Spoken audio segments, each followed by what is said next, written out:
இடம்பொருள் நேயர்களுக்கு வணக்கம்.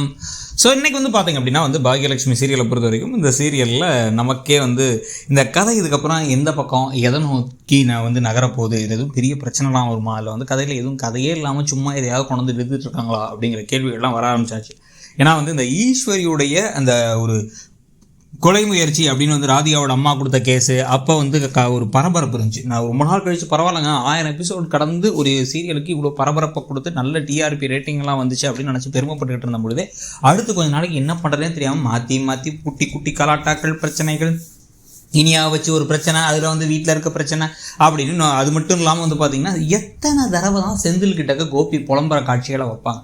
நம்ம ஏற்கனவே பார்த்துட்டோம் ஒரு விஷயத்தை. அதாவது இப்போ ஒரு விஷுவல் மீடியம் தான் சீரியல் அப்படின்னு எடுத்துக்கிட்டிங்களா, சீரியல் சினிமாலாம் கண்ணிலே நீங்கள் அந்த காட்சியை பார்த்துட்டீங்க. நம்ம பார்த்த காட்சியை அடுத்த நாள் ஒவ்வொரு தடவையும் செந்தில்கிட்ட சொல்கிறத ஒரு 5 நிமிஷத்துக்கு ஓட்டிடுறாங்க.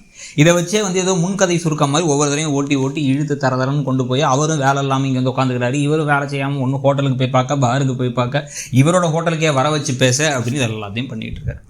ஸோ இப்போ இந்த சமயத்தில் அடுத்து இந்த கதை இதை விட்டுட்டு வேறு என்ன நடக்கும் அப்படின்னு பார்த்தா புதுசாக ஒரு விஷயத்தை வைக்கிறாங்க. என்னன்னா இனியா விடைகொடு சாமி விட்டு செல்கிறேன்னு சொல்லிட்டு வீட்டை விட்டு கிளம்புறதுக்கு லெட்டர் எழுதிட்டு இருக்காங்க. என்னால் தடவை எல்லாத்துக்கும் கஷ்டம், நான் வீட்டை விட்டு போயிட்டேன்னா நீங்களாம் சந்தோஷமாக இருப்பீங்கல்ல அப்படின்ட்டு. பைத்தியம், நீங்கள் வீட்டை விட்டு போயிட்டீங்கன்னா இன்னும் வருத்தம் தானே போடுவாங்க. எல்லாரும் தேடி அலைஞ்சி திரிஞ்சு அதுக்கப்புறம் உங்கள் அப்பா உங்கள் அம்மா நீ தான் பொறுப்பாக பார்த்துக்கலன்னு சொல்லி என் கூட அனுப்ப மாட்டேன், நீங்கள் இப்போ என் புள்ள வீட்டை விட்டே ஓடிட்டான்னு கம்ப்ளைண்ட் பண்ணின்னு சொல்லிட்டு பல பிரச்சனைகள் அடுத்து வரும். இதை விட இன்னொரு முக்கியமான விஷயம் என்ன அப்படின்னா பாண்டியன் ஸ்டோர் சீசன் 1 சீரியல் ஒரு கட்டத்துக்கு மேலே அந்த கதையை என்னதான் கொண்டு போகிறாங்க, என்ன நடக்க போகுதுன்னு யோசிச்சுட்டு இருக்கும்போது திடீர்னு அம்மா கேரக்டரை காலி பண்ணுவாங்க, போட்டு தள்ளுவாங்க.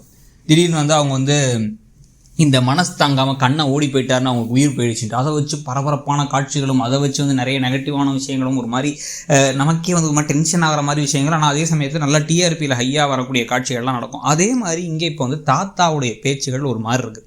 தாத்தா ஒரு மாதிரி வருத்தமாக பேச, அவர் மனசு கஷ்டப்பட, அவர் நான் போயிட்டேன் அப்படின்னா எனக்கு கொல்லி வைக்க கூட வரக்கூடாது, இறுதி சடங்கு கூட இந்த கோபி செய்யக்கூடாதுன்னு சொல்கிறதுலாம் நடக்குது.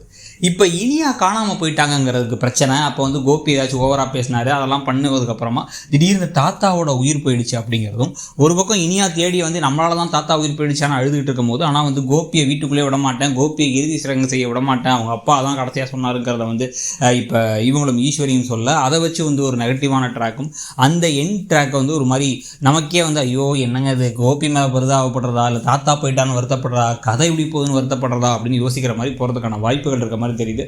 ஸோ இது எப்படி போகுது அப்படிங்கிறத பொறுத்திருந்து பார்க்கலாம். நீங்கள் என்ன நினைக்கிறீங்க இப்போ கதை போகிற போக்க பற்றிங்கிறத சொல்லுங்கள். தேங்க்ஸ்.